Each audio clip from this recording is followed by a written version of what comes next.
Hi, welcome back to my channel. Today I'm going to talk about Spring security. How can we protect our RESTful endpoints and what are the available products to integrate with, and we can see the real-time use case. So that is the agenda of this today's session. Let's jump in. So in the previous session, I have broadly explained what is a microservice. Here I just highlighted it a little information about microservice. So an application will be decomposed into smaller, loosely coupled set of services, which can be easily manageable, deployable. So these microservices are again derived from the SOA style architecture. You can refer one of my video for more details. So Spring by default comes with one of the library, that is a Spring security library. Whenever you include as part of our project build tool, either Maven, Gradle, whatever you use it, so that enables and it itself creates a default username and password. But those are not intended to proceed for the real-time application, but yes, of course, we can do it in the local development testing purpose, but we cannot use in the real production. And also Spring provides certain user details services which can be also used to locally test it. That is also not intended to use in our application development into, I mean to say, that the real environment. So there are certain tools we have to use it. There are different providers available in the market. So so let's understand what is a necessity of the security, because you are exposing a different set of endpoints. Anybody can go ahead and hit that particular URL, and they can maybe provide some input information as per the input, and they may get the data. So sensitive data also sometimes we may get it. That's not good. So nobody should allow to access our information, so that we can follow the data governance fundamentals. So that is the basic agenda. These security frameworks keep evolving so that our information is confidential and hidden. Nobody can able to hack it. Okay. So there is a tool software, OAuth, open authorization. That means you can do a single sign-on with your enterprise application by providing your username password. Once you have logged in, you need certain things to authorize what services can be accessed. Say manager, employee. Manager has more rights to do certain things. Employee do not have. There's similar set of things which can be controlled using the authorization. So that is where the the product has come up with. So it is a self-explanatory message. You can see authorization framework that allows you to consent to an application interacting with another on your behalf of without having to reveal your password. That means you can request certain things, but you don't directly expose your password to them. That is the beautiful thing which they come up with. What providers here I have listed: keycloak SSO, single sign-on from Red Hat, which is a community-based edition where I'm going to demonstrate, and I'm also just uh, telling the few other names. Okta, it is also one of the popular in today's environment. Light Auth 2, that is also free and open source. You can definitely go ahead and use it.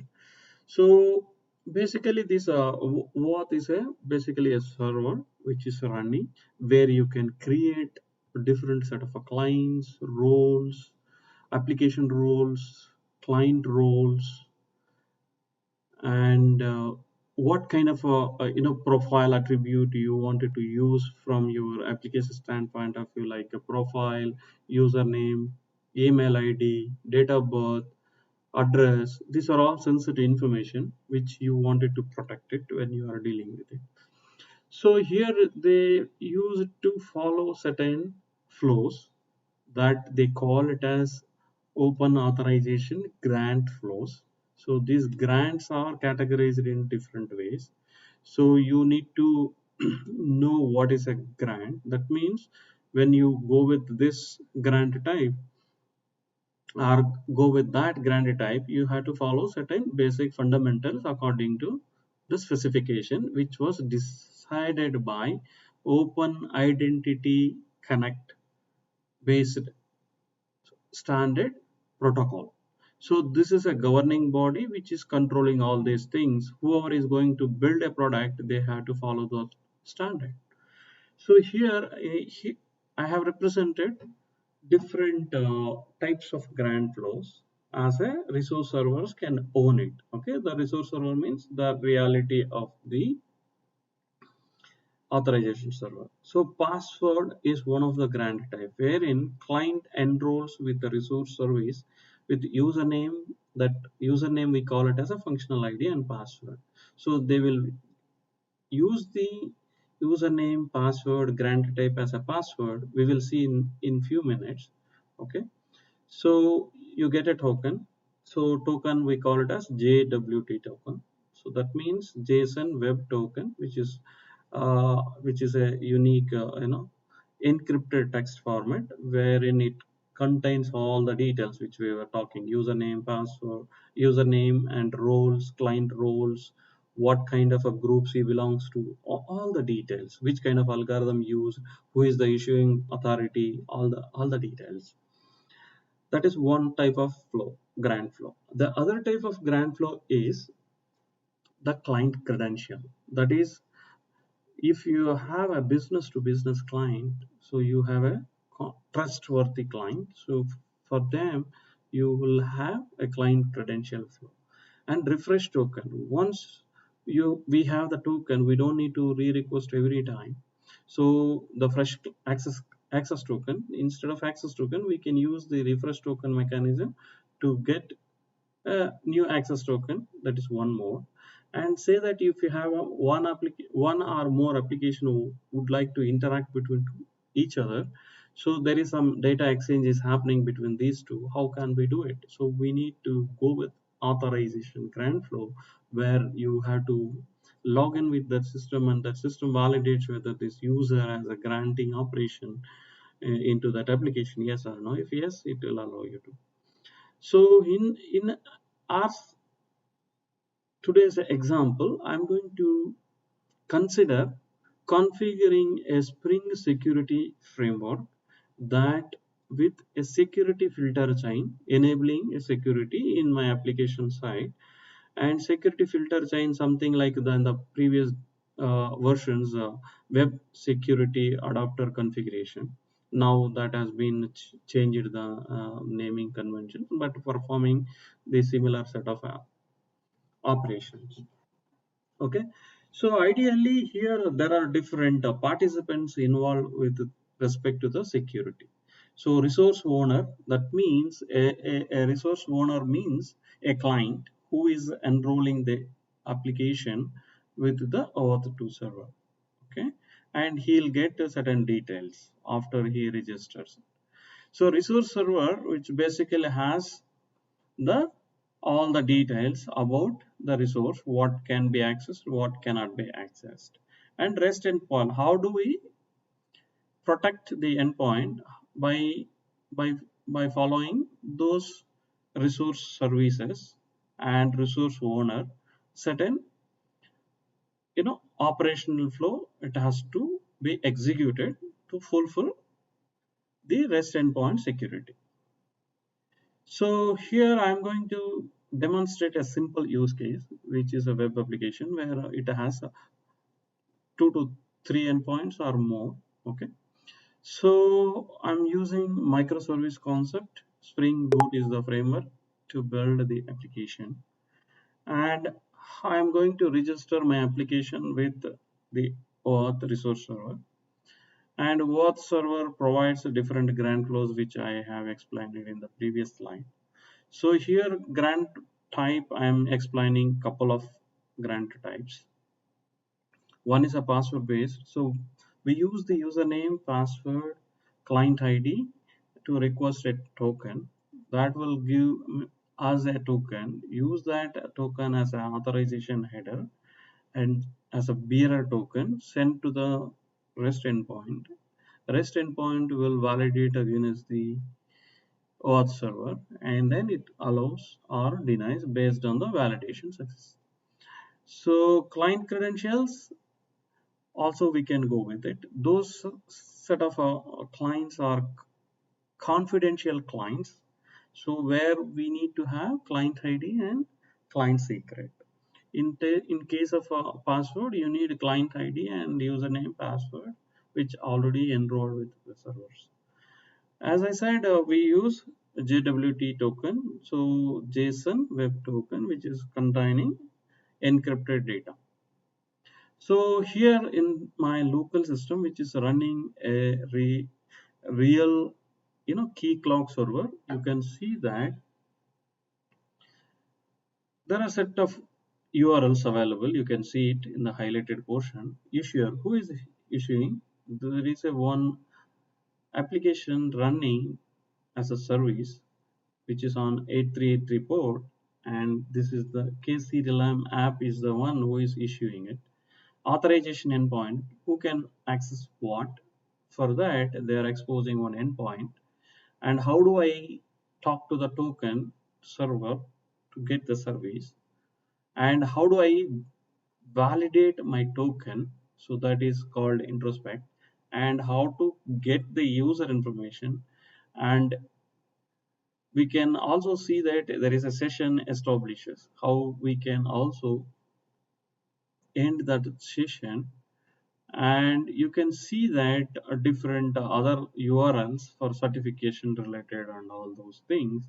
As also I have specified in the previous slides, grant type supported, right?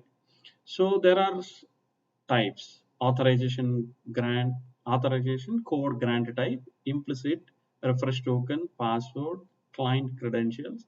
These are the, you know variety of styles being used. Suppose if we have anything related to the devices in nowadays, sometimes we are using apps in the phones where they ask the access if I pay the payment, right? So such kind of things can be also performed using a device code. So we are going to talk today password and credentials. So like there are a lot of information available. I just took only one of the slide of that. I can log in and I can demonstrate. So how this interaction happens? So here you can see it is a triangle story. In this triangle story, you can see a client or user who registers the microservice with the keycloak service. Okay, keycloak service is basically registers the client, and it gives you granting operations and token related information. So first, if you look at the numbers we depicted, a client basically use the details request for the token.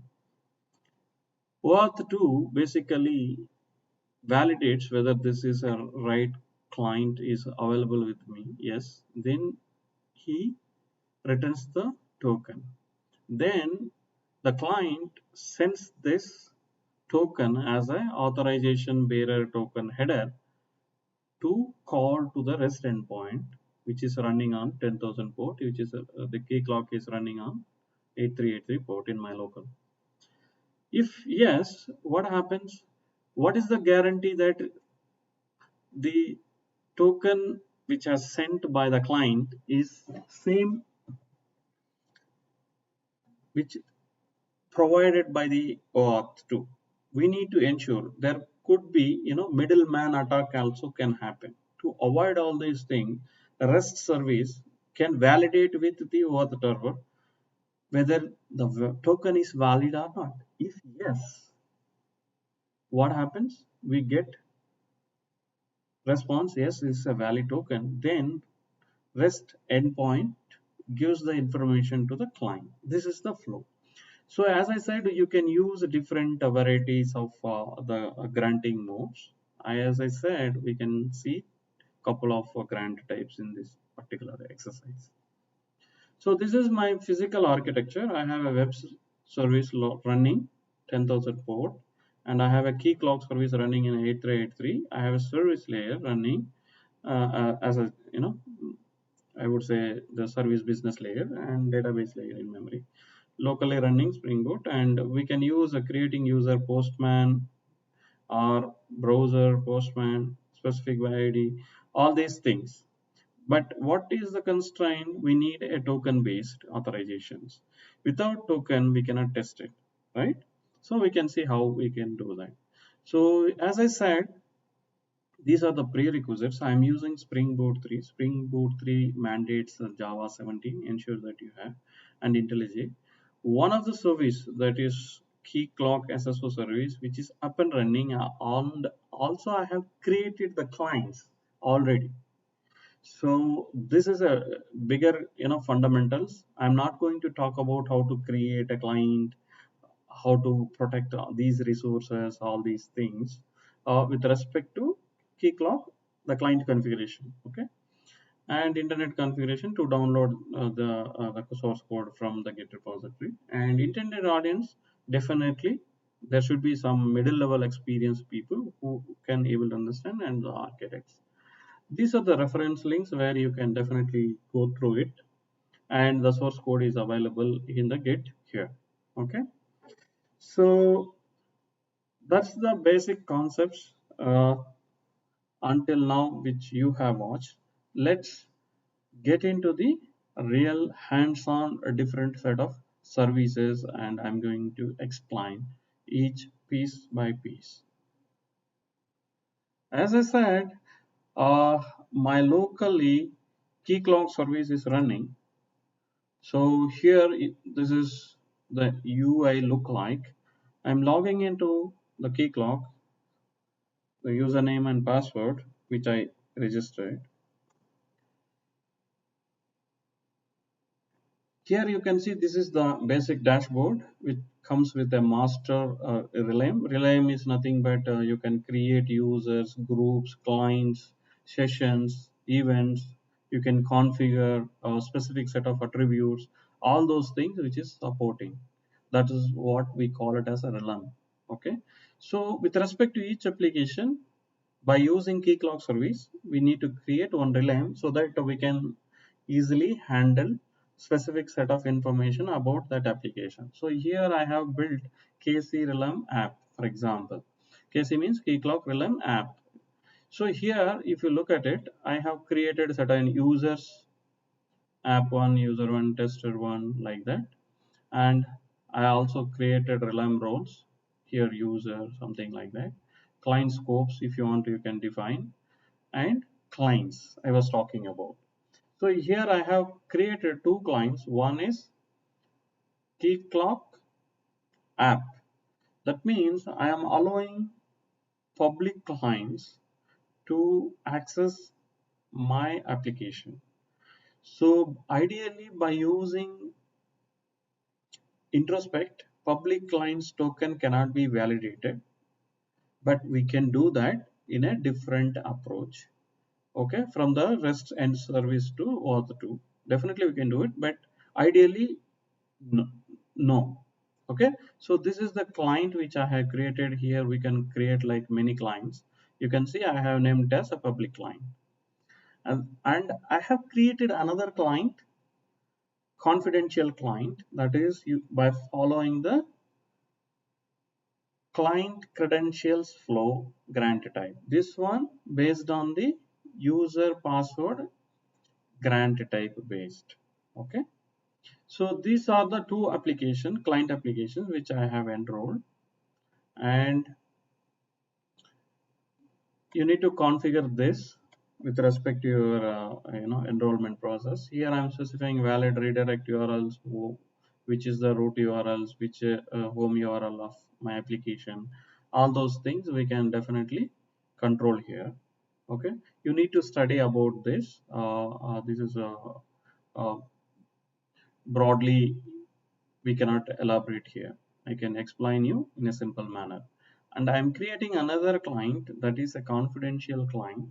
When I go with this confidential client where I don't have the username password. See here I'm specifying client authentication on, authorization on. That means I have to use the client ID that is this, and it will have a credentials which is of a similar like this. This is the, so this is how the organizations will create and share with the respective application owners. Okay. So these are the two clients which I created, and we are going to use this set of services. As I explained to you before, we can see a lot of things as OpenID standard, right?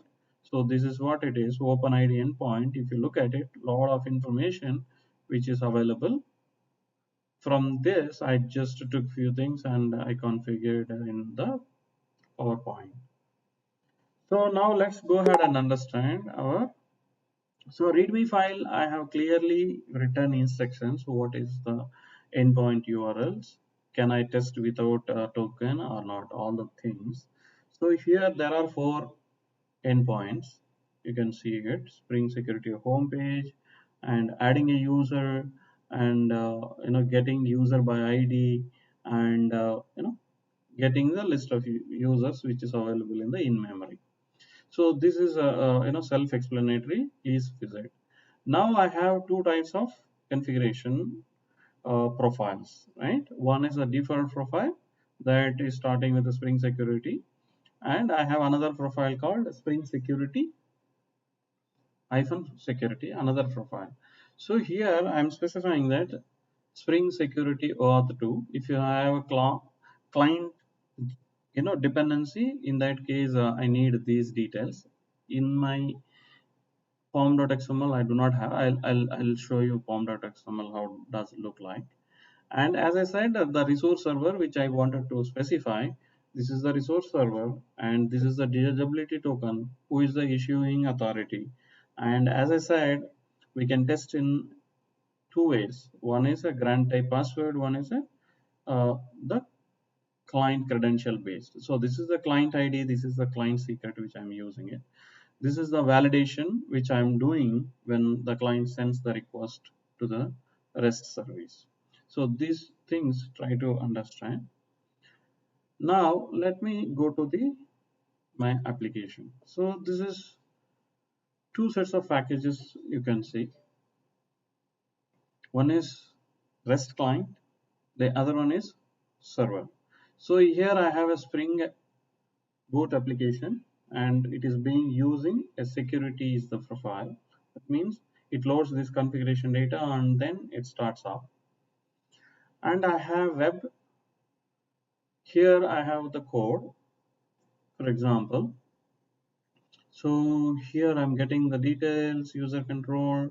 So here I have get user by ID, adding user, get users, and here the default home service. The default home service, as I said, I'm validating on this particular home control. In case if I want to validate for every request, yes, I can go ahead and use the same code in other REST endpoints as well. So here I did not use in all the other endpoints because I don't want to do the duplicate. I'm a little bit lazy on this. So that's the reason. So here I can see that whatever the authorization token which I'm getting as an header, I'm passing it to a subroutine validate token. So this validate token is getting and using a REST template and setting certain things using the client ID and client secret, and then use the certain basic information, base 64 encoding and validating as an authorization user basic authentication. It checks whether the user is already there or not. If all yes, then pass the token and then say that this is a access token and validate it. If it is validation is successful, active, then it will say yes. Otherwise, it will say no. That means false. Then we will see, the data like this. If it is a success, you see validation. After that, welcome back Narayana City. Otherwise, invalid token. Please check with your application owner or admin. So that is what this is talking about, the controller endpoints. A service is a very simple, just making call, and this is an in-memory model data store. I'm not the key concept which I wanted to talk. One is the controller, one is the Spring Security application. I was telling you that the default, user detail service available where you can test it locally for your information purpose. So these two are the services auto configuration, which is enabled. So that will generate username, password, all those things. Blah blah. I don't want to every time, while logging in my REST service endpoint. So that I don't want. I'm skipping those two by excluding user detail service auto configuration and security auto configuration. So that means it will not generate any username password. If you don't exclude, definitely it is going to generate. Please ensure that. Okay, and the other one is, as I said, Spring Security module was added. I'll show you in a moment the form.xml. So this is how you wanted to control at your service side. I'm writing a configuration object and security config, and I'm saying that enable web security. So this is a new way of writing the code. In the olden versions, it is different. Now it is different. As I was telling you, web security adapter config was the old one. Now it is changed to security filter join as a bean object. You can use any name, whatever you want. And HTTP security, this I can go with this kind of a syntax. So I wanted to authorize a HTTP request. So authorize these fundamentals you need to study. You can enable cars, so many things where you can set the sessions, all those things available. Definitely please go through. So I'm specifying what request I wanted to protect. So here I'm specifying add user, home user, the default URL, get by user, and get users. Has authority. Say that whenever the token is coming with certain authority, I wanted to allow. If that authority is not coming, I don't want to allow my application. That is what it is. And any request, it should be authenticated. And also I'm saying that auth to service, what service it has to validate with the actual service, right? So this I am specifying to protect my service along with the configuration. Without this, it will not start up our Spring Boot application. Okay, so that is the reason we need to have this. And then you build HTTP, which gives you security filter chain. Okay, so this is all about the security. As I said, you can study more so that you can understand more about what things you can allow over there. As I was telling you that, so I'm using Spring Boot 3x version. Okay, so 3.14, this is the latest version. And here I have Spring Boot for building web, for the building microservices, Spring Starter Security, and Auth to Resource Server, where I can support. This Jackson, which I was doing something else, you can definitely ignore in case if you don't want it. Okay, that's all about this. Let's go ahead and start my service, and then meantime we can understand about. Okay, something else may be running. That's okay. So let me start my service.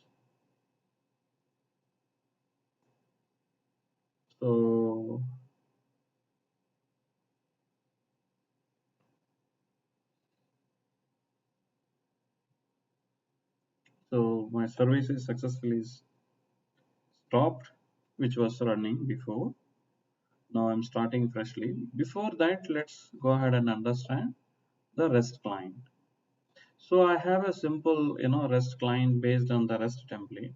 So I have different set of methods. Get access token for public client.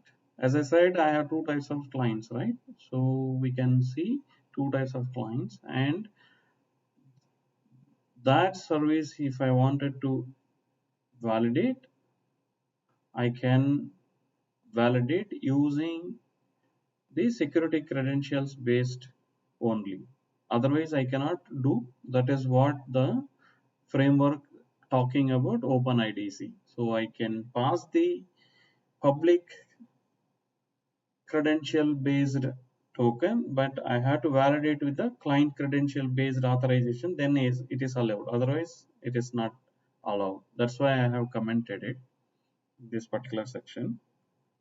And here, get access token for confidential client, that is which is seen in the previous screen. Okay, we can also validate that using the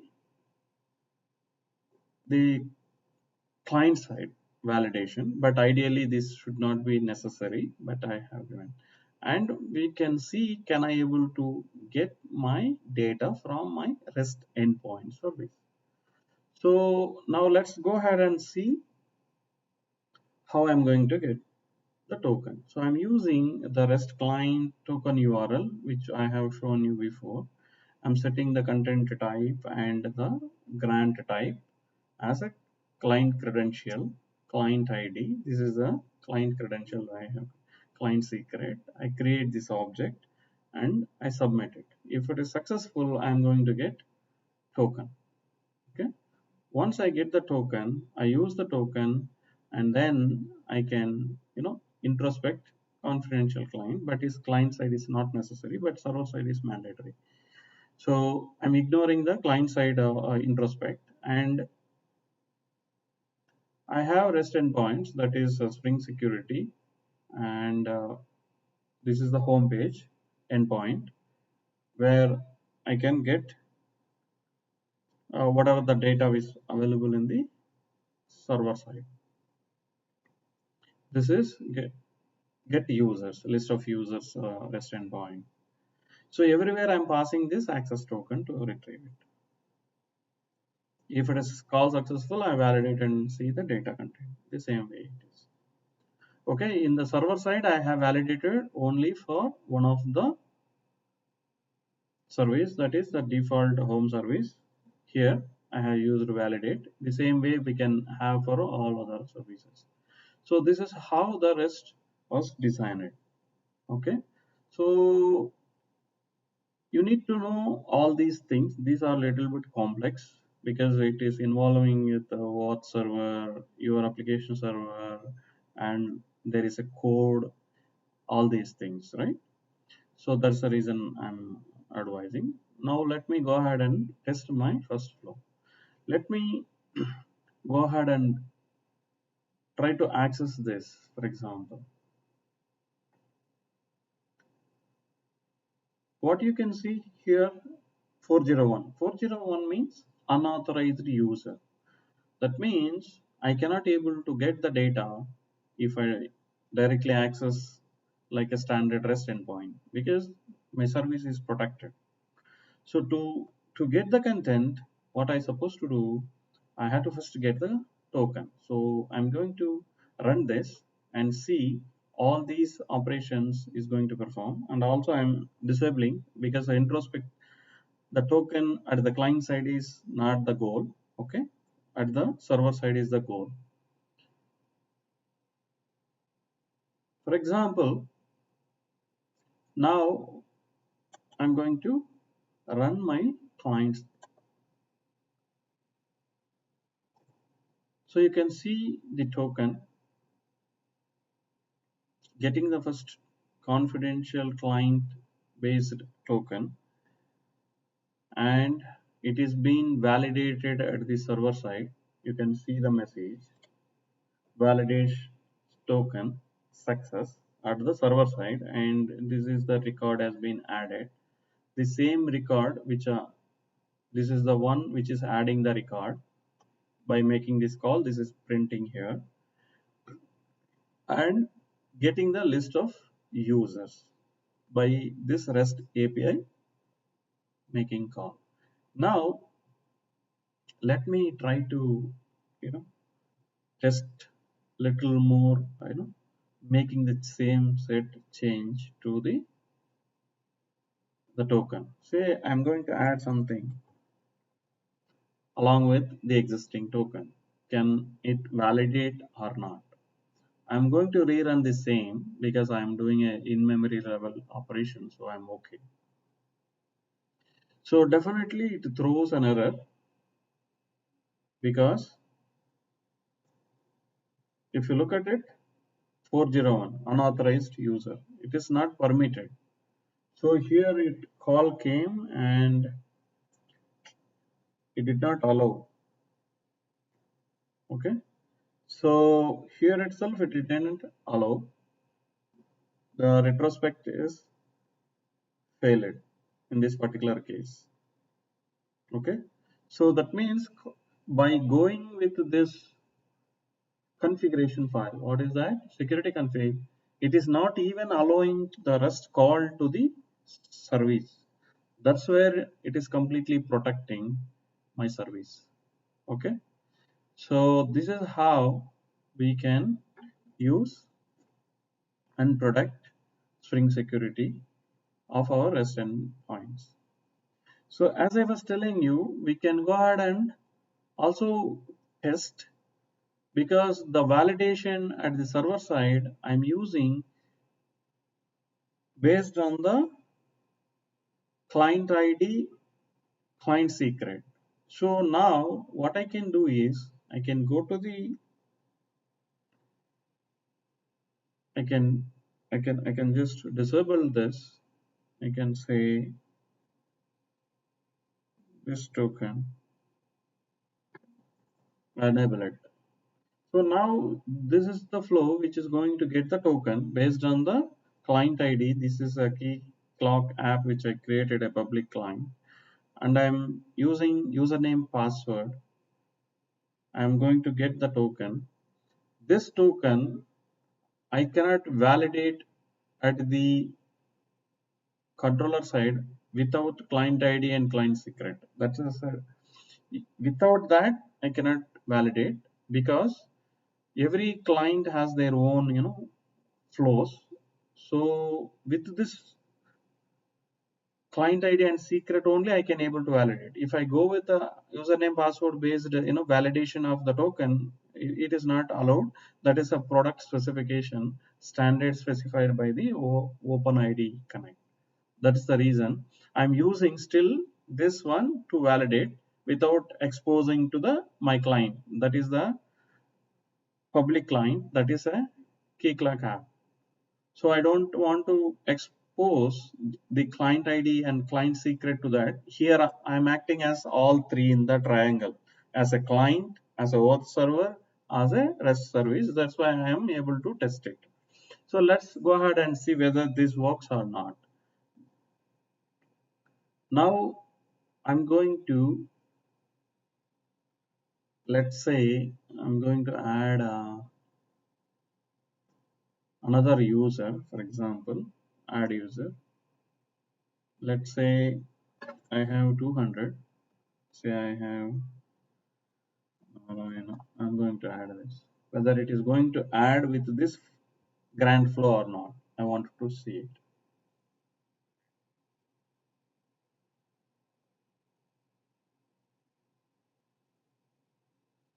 So now you can see that this is validated even at the server side, the controller side, and we got home page response because 3 endpoints which I exposed, right?